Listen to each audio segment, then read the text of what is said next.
Sorry.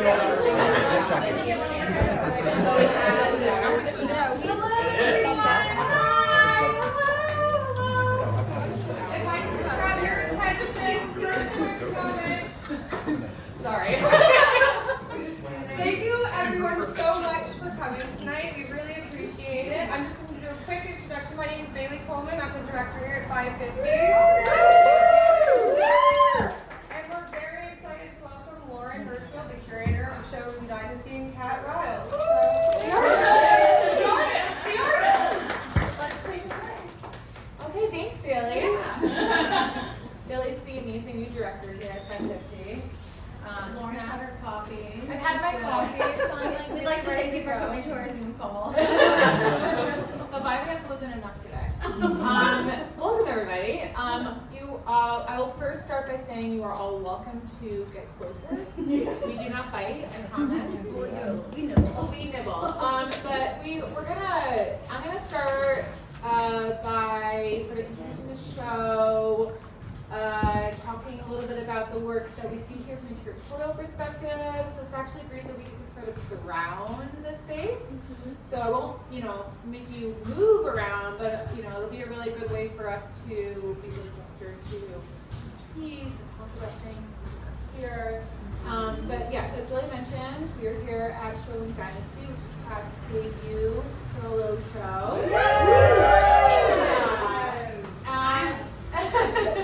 And it is quite an honor to be able to say that I am the curator of the show. Kat and I have been doing each other for many years. 3 rugs as a series. We've known each other since 2016.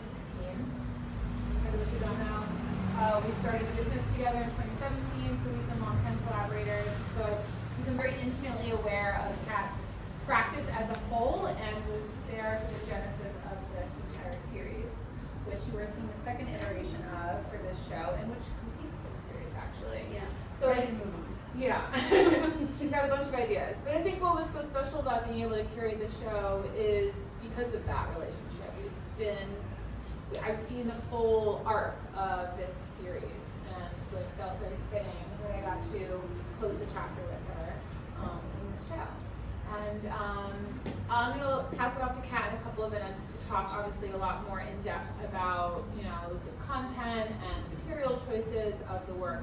But I do want to sort of start at a bit more of a macro level from a curatorial perspective, thinking about how you see the objects take up space in the show itself, because obviously they're very flamboyant, very loud works, and the series as a whole has always been that way. And I actually had the pleasure of organizing an earlier iteration of the rugs as well for a presentation at Spring Break in 2022. So I've definitely been along the whole journey of the series, and I think when we were talking about bringing this show together, it was collaborative in some ways because, Kat, you had already had a pretty strong idea of how many pieces, the sizes that we were going to be looking at. We had the introduction of a square piece, an introduction to the smaller 2x3s. Previously, the works were all at the large scale that you see here on the walls and on the floor, which are very demanding, right, of your attention. So it was really fun to know that we were going to get different scales of the work, but it also meant that we had a pretty clear idea of what sizes were going to be present and how many we were going to have. So pretty immediately gave us a soft vision of how the space was going to be occupied, right? So really what it came down to was thinking about, how much we could play with the relationship physically between each piece, and thinking about how that made sense to the concepts that Kat has talked about throughout the series in her work. And I think the more that the series has evolved, the more content-rich the topics have really become, which is inevitable. But I think because of that, and thinking about how the first iteration of rugs was displayed, for some of that might not know, but it was a very immersive world-building sort of experience that we had an artist commissioned for custom wallpaper that was wrapped around the whole space that really took you into a whole other world with like marble and pillars, and it really brought this world to life that all of the rugs lived within, right? And so I think in this series you get to start expanding even deeper into what the series is and the different reference points in ways that demanded the works to exist in their own right? So I think it was really important for us that in the end you have so much happening in each piece that it was important for the world to sort of break out of that single environment and for you to be able to feel like you can move around and dive into, you know, the portal of each piece, right? And also I think in consideration of this space, we are we are very full, right, with this space. And so the more you try to add into it, I think it became maximal at some point that was too much for what we were trying to talk about. So, you know, Kat talks a lot about systems of value and the idea of like luxury and accessibility and wealth and kitsch. And this idea of Showroom Dynasty played not just to the historical reference that you're coming from, European design references, but this modern experience that we have with rug purchasing. And so having really clean presentation that allows you to enter the space and predict the pattern of the works physically, I think for us in the end was really important so that you can feel that you have that agency to walk into the space and say, like, okay, I understand we have this like very, you know, simple mirrored pattern between the small and the large, and I feel like I can always lean back into that pattern as a predictable grounding point to, you know, jump between each world. So that was sort of how I was thinking about it. And then Kat already had this vision for this piece in the center that I think plays so beautifully into the modern design aesthetic of a showroom piece.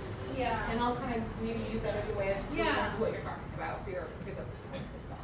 Yeah, so the title Showroom Dynasty kind of, it talks about both ends of the inspiration for these pieces. So I got the idea for this series when I was on a little research trip in Europe with my husband in 2018, and we visited Versailles, and I've never been to Versailles, and there were these enormous rugs throughout the palaces, Savonnerie rugs to be exact, and just seeing them in their scale, and they're all just, you know, hand woven, they're very powerful to see on the floor.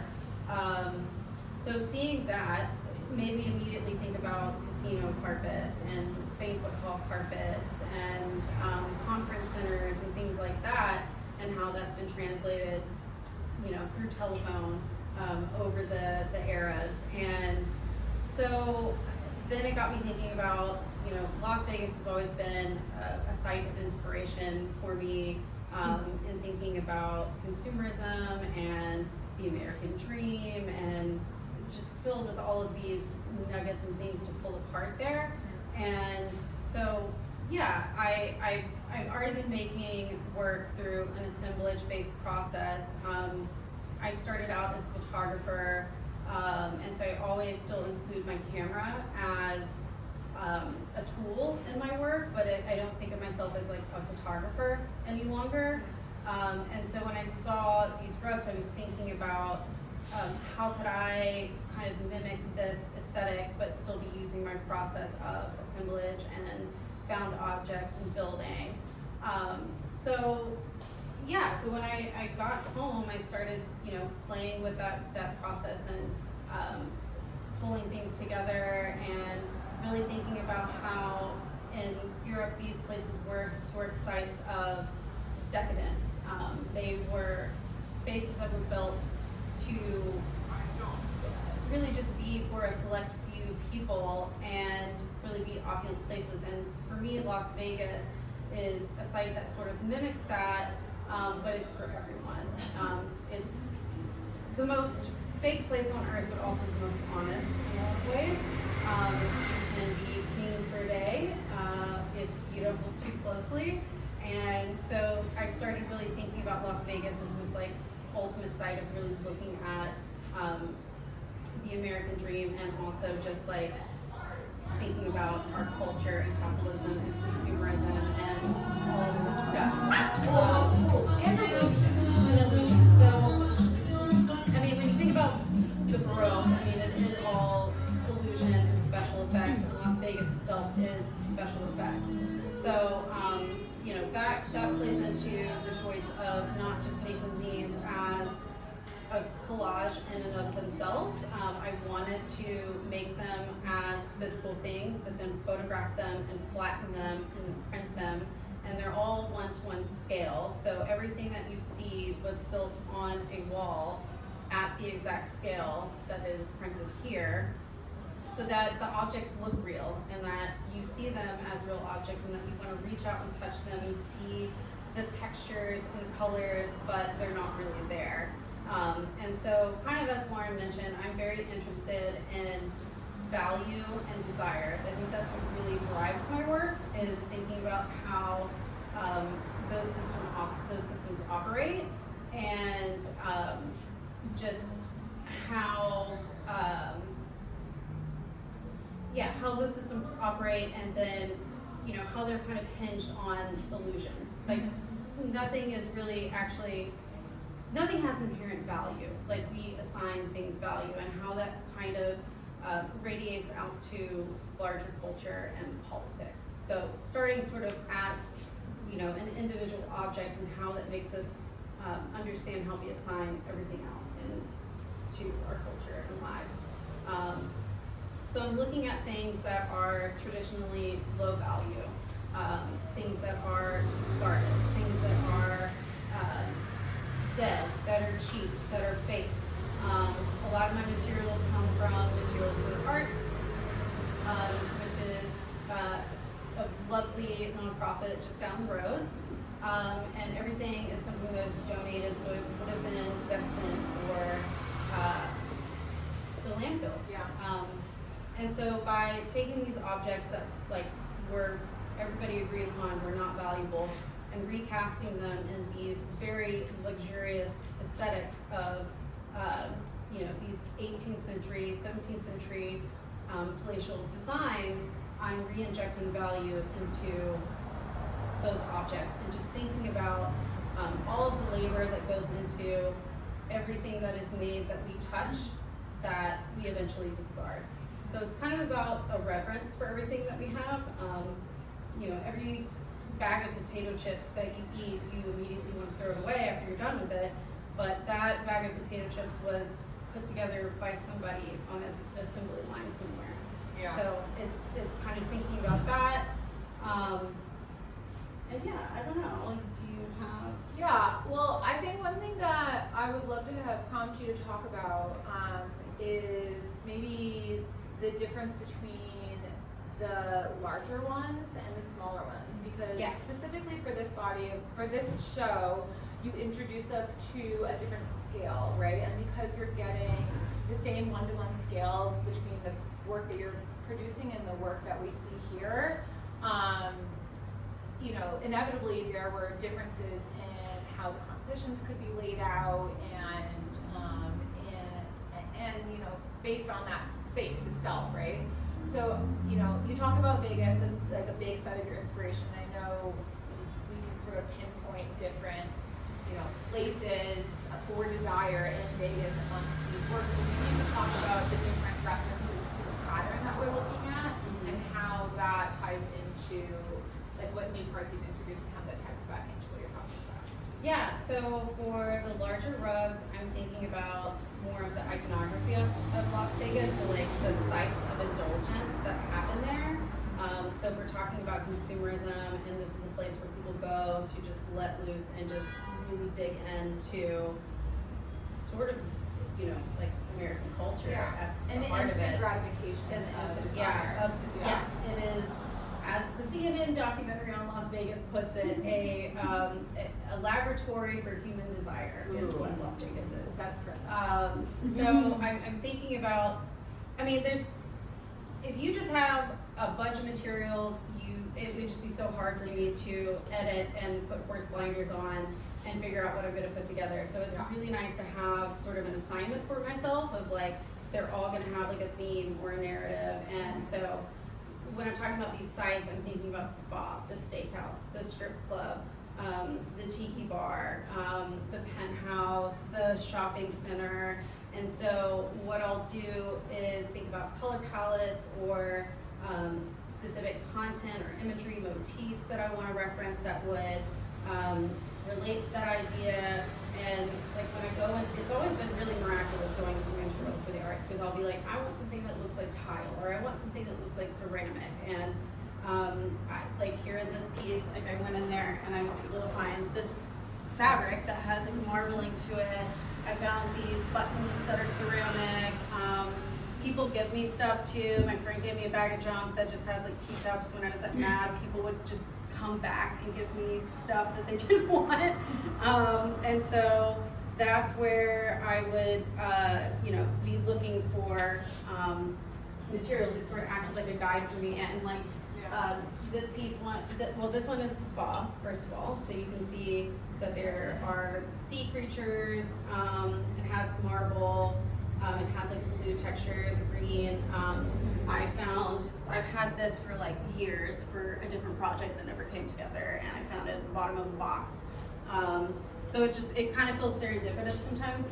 And like my friend that passed away, his father gave me a huge bag of drink stirs that he had collected. So those are in this one. This one is the Tiki Bar, which is another piece of iconography from Las Vegas.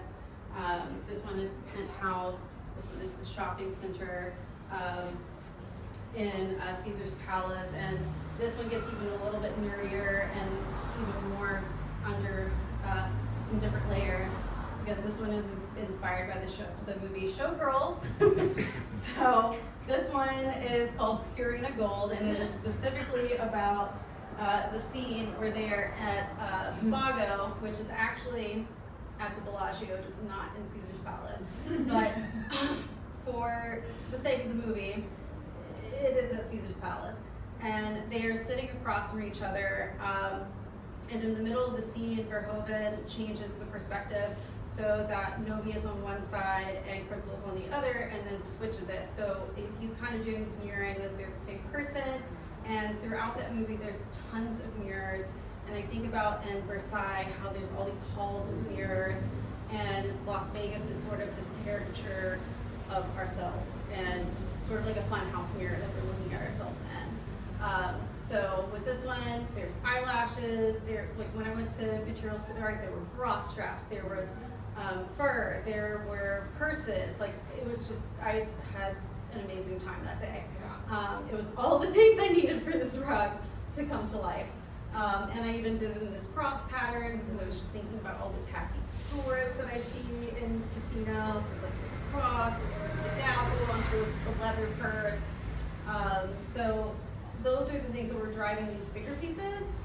I started to want to make smaller work that would be even more accessible. And for those, when you're working with a smaller format, you can't, and you're working with real objects, there's just not enough room. So, and also thanks to Matt, being a resident of Matt, talking to people that came in, there was somebody that her family owned a rug company for 50 years out on Long Island, and she was telling me all these different eras and rugs to look into, and I started looking more at arts and crafts movement rugs for these, because they're a little bit more simple. But then getting more into the arts and craft movement and researching Morris and understanding his sort of socialist utopian vision for the world through art, that was really exciting for me to explore kind of in a different direction from these savonnerie rugs that were really about just unattainable high status. Yeah. And I also started reading a book about gambling, the history of gambling, and I think about gambling as this like very potent form of melancholic hope. And William Morris was making his work at a time when the Industrial Revolution was taking place, and everything was starting to be made through mechanized means and industry, and he was pushing back on that to say that like analog creativity was king and was really what made people happy. And I'm thinking about that again as we're all starting to deal with this again with AI. So that was really something to play with there. They're in the same world, but starting to think about different influences from history and what's going on now. Well, I think what was really exciting for me hearing you bring the arts and contrasting into it is where you mentioned just now about the Savonnerie rugs being this like really glamorous, high status symbol. Not saying that arts and crafts was about accessibility. It might even have been pushing back against mass production, but I think it's interesting to sort of see you take a slightly more modern,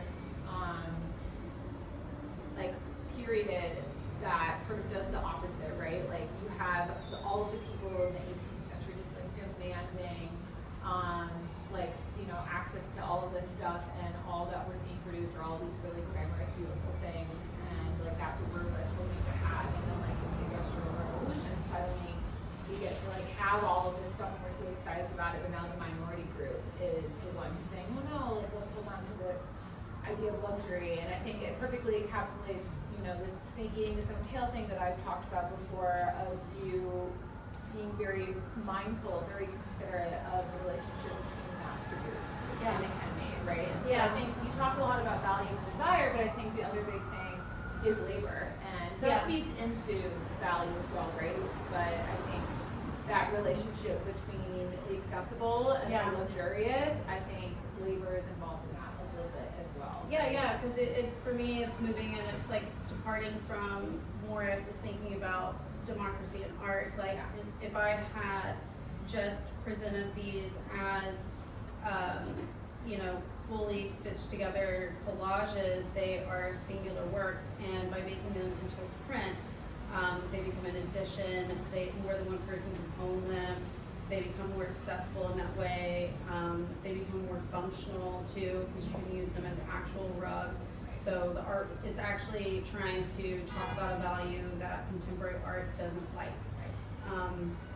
So yeah, that was like, you know, and that relates back to things that we do with Paradise Palace, and that's kind of eking its way into my work as well, is thinking about, you know, the idea of fakes or copies, not about Paradise Palace, but as fakes or copies being like, are they not valuable or are they valuable? You know, like what other kinds of values are we talking about here? And trying to get people to expand to thinking about that a little bit more. Yeah, for sure. Well, I want to open it up to some questions. I think we could go on for a while, so I'd love to encourage you to participate a little in the conversation. Does anybody have something that they would like to ask to Pat or to myself or about the thing? Yes, you in the back. Oh my God, thank you. It's so cool to get to meet you guys. I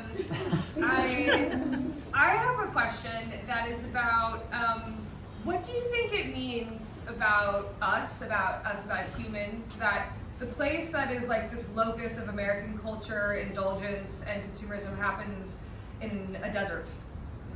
Oh, I love that idea of it being like this petri dish. Yeah, good question. Yeah, or oasis. Maybe it is an oasis, and I think that's sort of the dichotomy that I'm trying to like look at in the work, is that it could, you know, there's more than like kind of what you were just talking on, is that there's more than one thing that can be happening at the same time.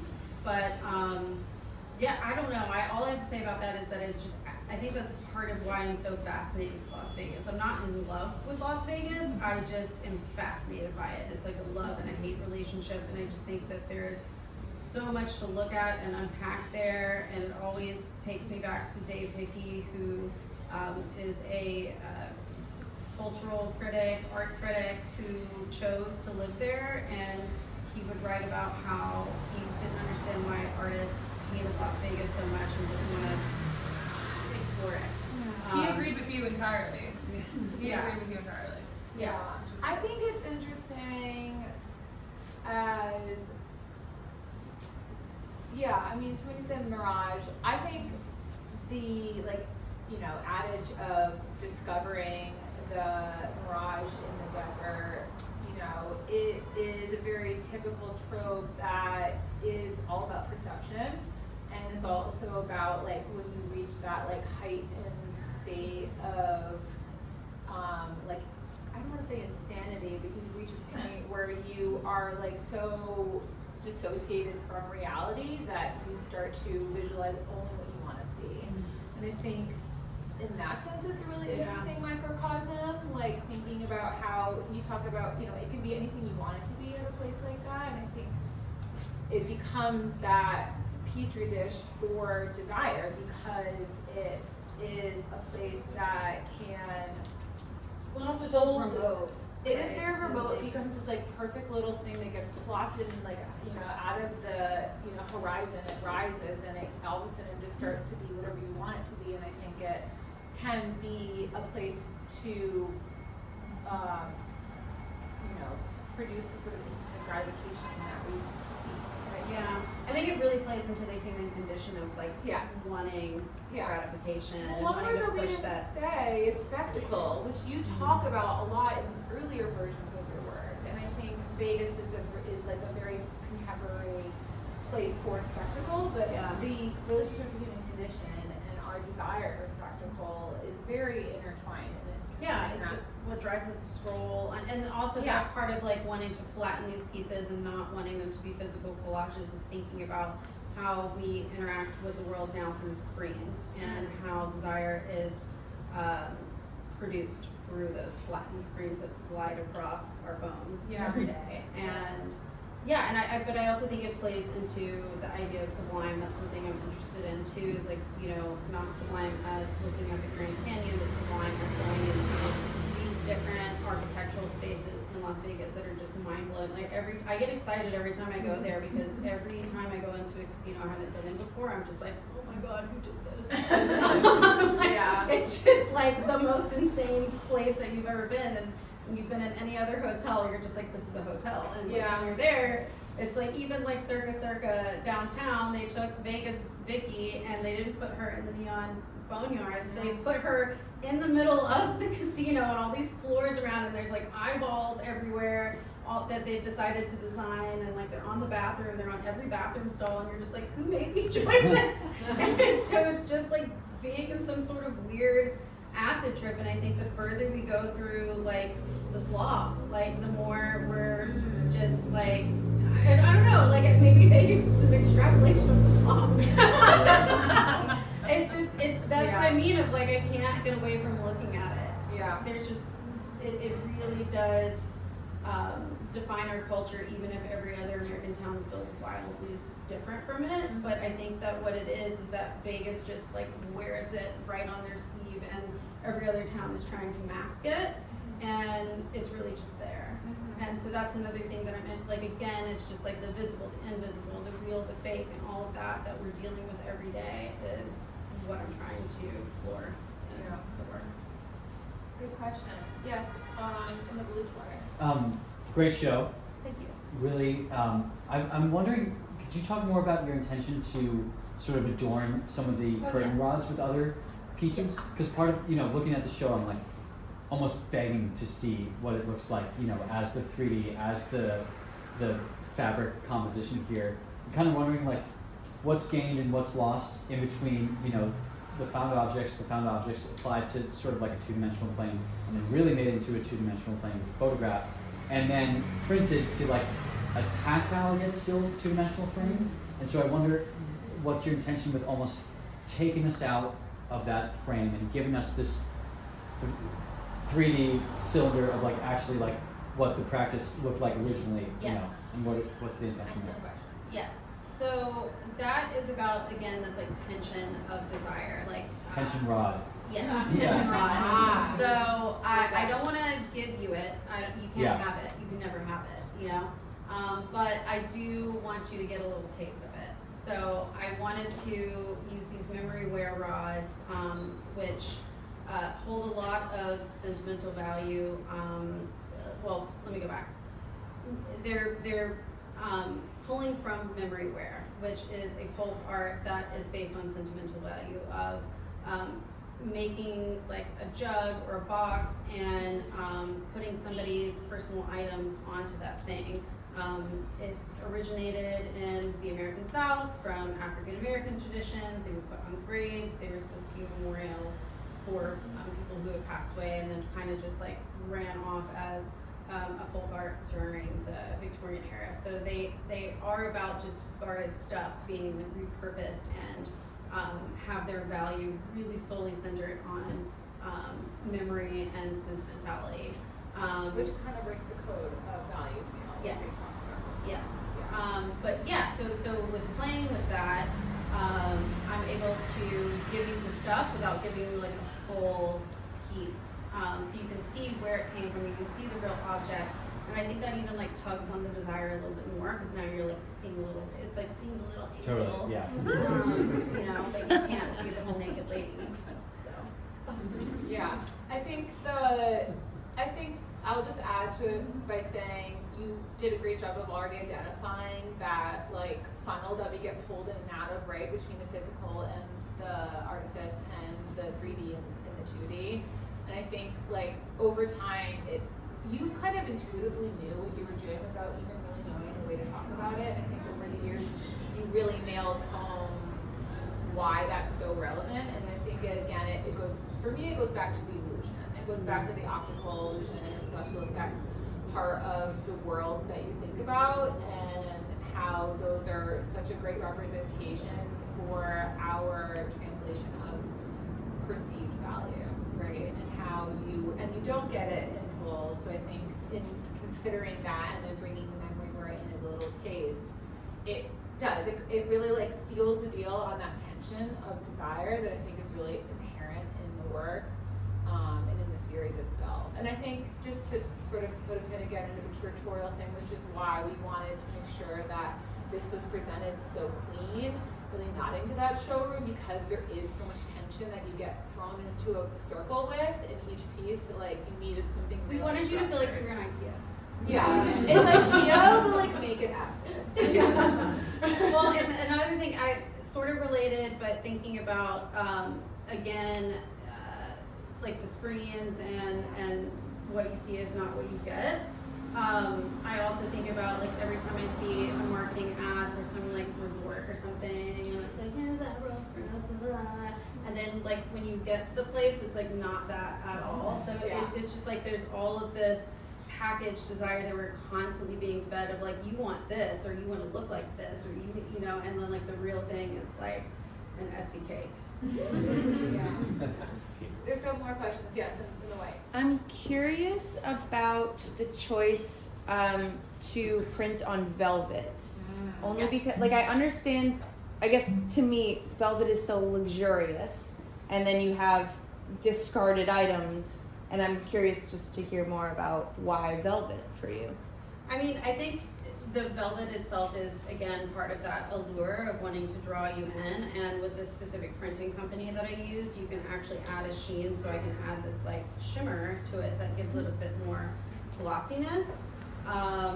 But yeah, I don't know, I think it's also, like for me, this process that I use, the dye sublimation print, I do think a lot about recycling, whether it is, don't worry about her, whether it is recycling of actual objects or recycling of imagery. That happens a lot in my work, where I will build something and then photograph it, make it an object, or I'm actually pulling like recycled material. Like there's a lot of that happening from both a conservation point of view and a conceptual point of view.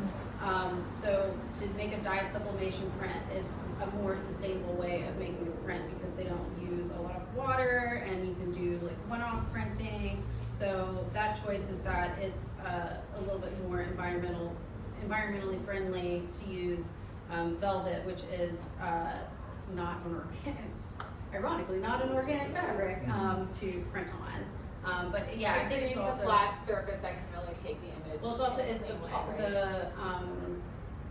Oh, it absorbs the image. Polymer. Yeah, So it absorbs the image, inks. yeah. But yeah, I think it's also just like the velvet is very soft and luxurious and like pulls you into that image and has it pop a little bit more in a way that if I just, you know, printed it, maybe, I mean, I don't know, maybe if I printed on paper it would still be like, but.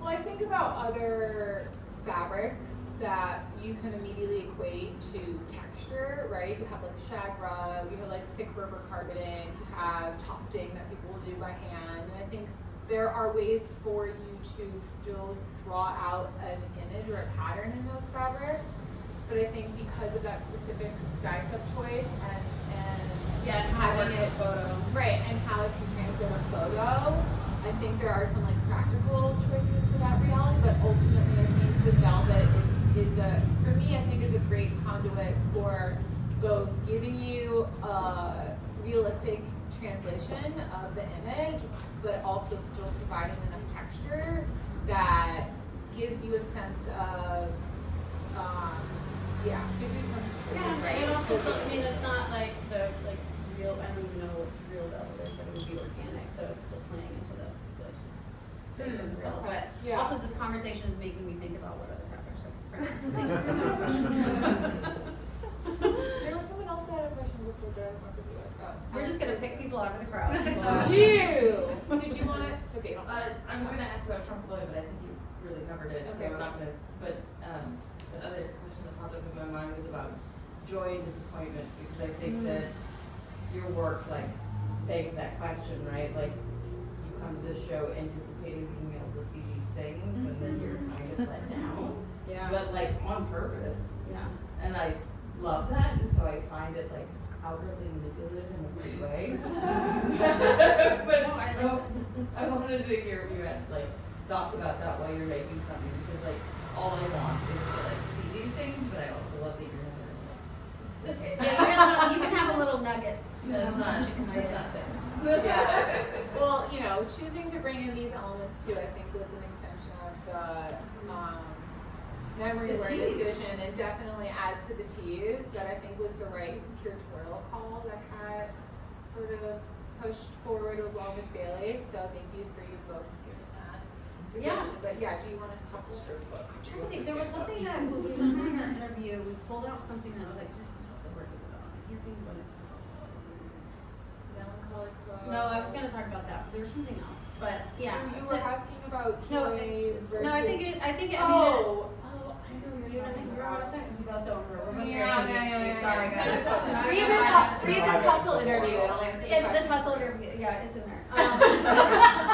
No, but yeah, I guess like what you're getting at is something that I'm now describing as melancholic folk, and that's what I think of when somebody chooses to gamble or somebody chooses to go to Las Vegas, and yeah, it's just like this really honest, like, but sad, like, drive of this desire of like something's gonna happen, things are gonna be better, and I think that that's what I've just been thinking about largely. I mean, we're all thinking about that. It just extrapolates to everything that is going on right now, of just having this very sad hope that we're all carrying on and pushing through.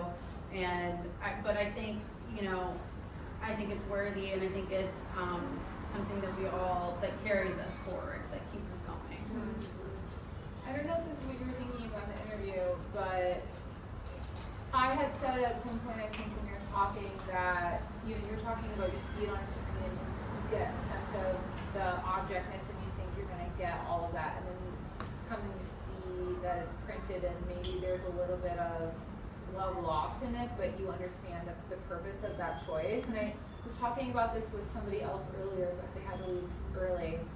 I think that you don't get the full arc of the work until you see it in person, because of that very specific choice for us to receive the image in the format that we receive it, right? Like, you can consume the image perfectly clear on a screen. In fact, you might even be able to receive it better because it's being photographed so perfectly for you, right? But the point of witnessing it in this way is so that you have that, like, you are left wanting a little bit of something. And I think the story doesn't complete until you receive it physically and get an understanding of why we're witnessing it in the format that we're witnessing it in, right? So maybe in some ways that's a little bit of what you're feeling, and I think it's a hard pill to swallow, but it's like, I love making people swallow. but it's like, and we end up there. No, we end up there. Anyway, thanks for coming. No, but I think it's true. I think that, like, it is like you get a little bit of that hit, right? Of like, damn it, I want the whole thing. Why can't I get the whole thing? And I think it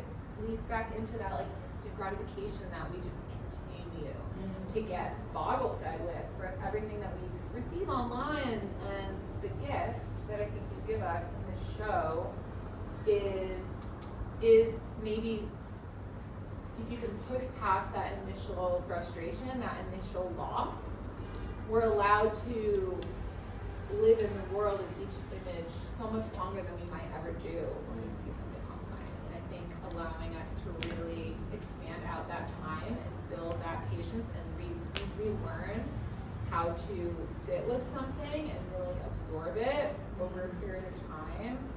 I think, you know, if we were to see it in its The collage, patience of having an object. yeah, and I think if you were to see it as the collage, it would be equally fun, but it wouldn't tell the story in the same way. So I think in some ways that's that gift. Thanks, Lauren. Thank you both so much.